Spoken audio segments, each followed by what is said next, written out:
Hey, you guys. Welcome to the Mindful Social Worker.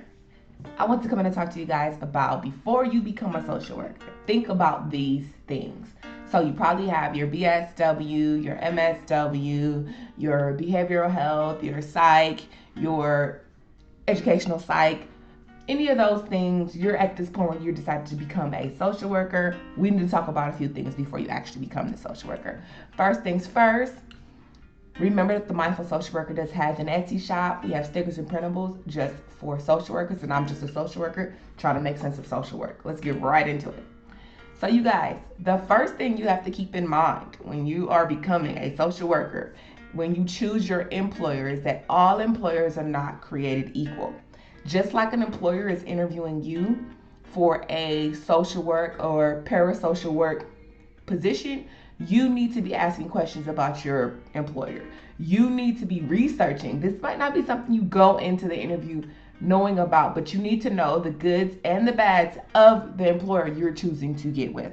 Certain agencies, some services do have or come with a negative connotation. Even if that is the type of job you want to do, you definitely want to know what other employees think about the agency or the department or the service, or what the community feels about the agency or the employer, because you're going to be servicing this community. And if the community has a disdain for them and you're still going to go ahead and work with this employer and get hired with this employer, you definitely want to know what the pros and cons are of the employer. Remember, all employers are not created the same, so choose wisely.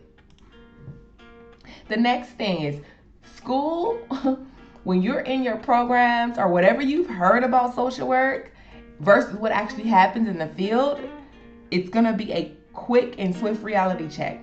There's policies, there's procedures, there's constant changing policies, constant changing ways of doing things. But whatever you learned in school, that is nice, and we understand we all have to go to school in order to get certain type of jobs, but just know that the way things are done in the field are not the way it's written in these books. In the books, they're written up for the best case scenario. When you're sitting in a class and they're talking about the community and the injustice and what can assist communities, those are things that, yes, globally and overall do make sense. But when you are dealing with clients, one to one, family to family, community to community, everything will be at a case by case basis.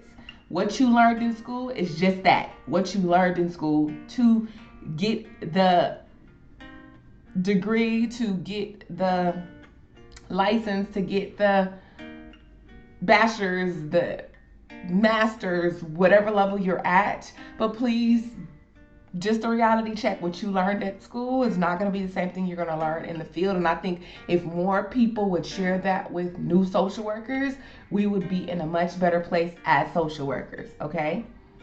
The next thing is that there's going to be lingo that you are going to need to know.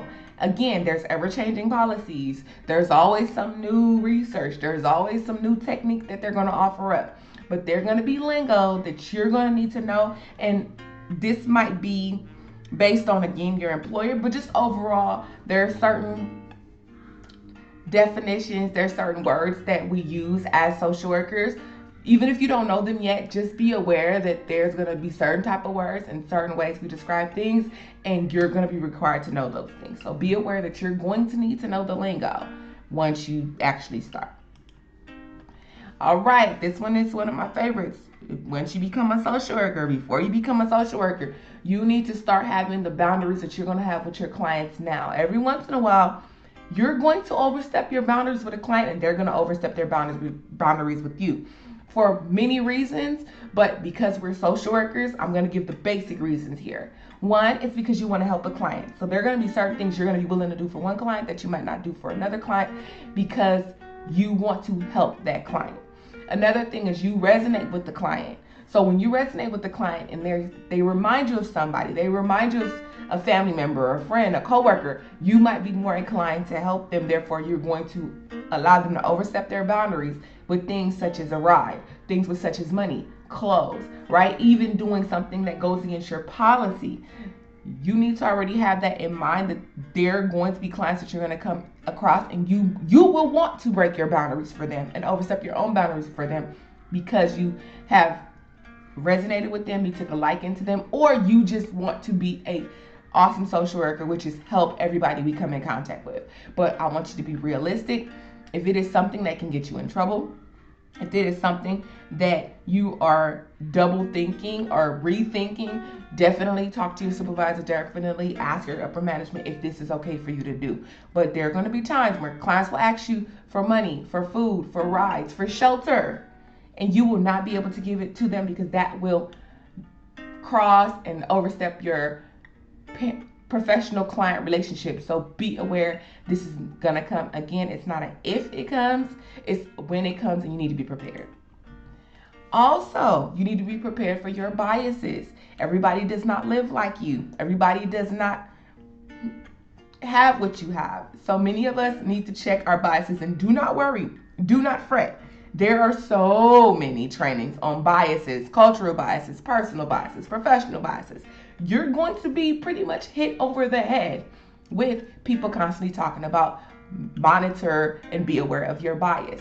There's biases that many of us have that lay dormant, and you will not find that out until you work with a specific type of client.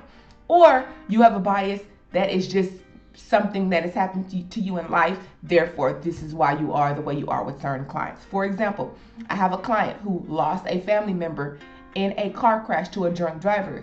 Therefore, she does not take substance abuse cases. Why? Because she's biased towards those people. I don't even want to say type.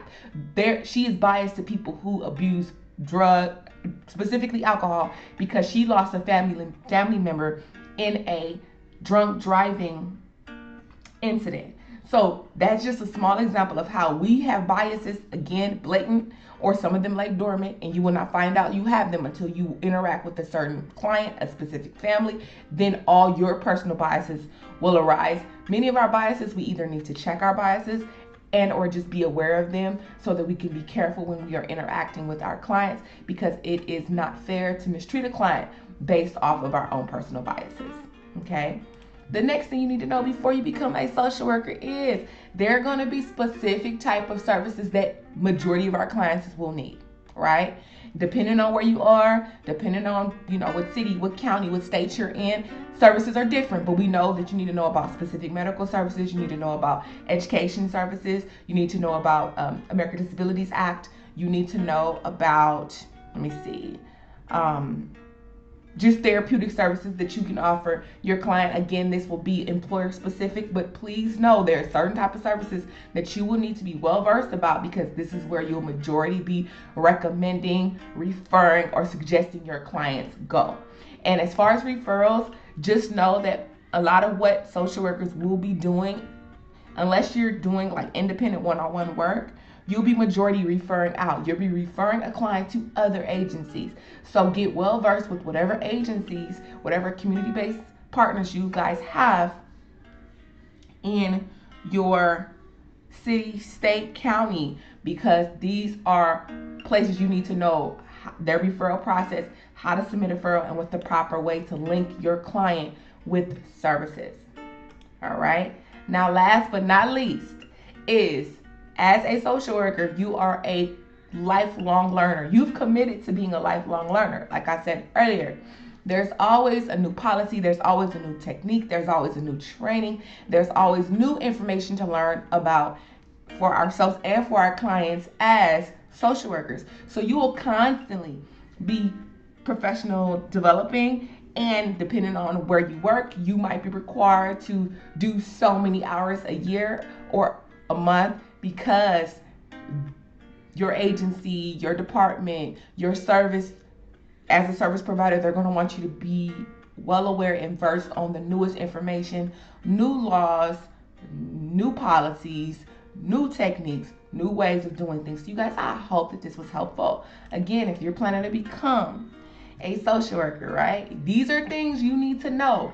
If you're about to submit that application to become a social worker, definitely think about these things. You guys, I hope that this was helpful. Again, make sure you're checking out the Etsy shop, the Mindful Social Workers, Stickers and Printables, just for social workers. I'll talk to you guys later. Bye, you guys.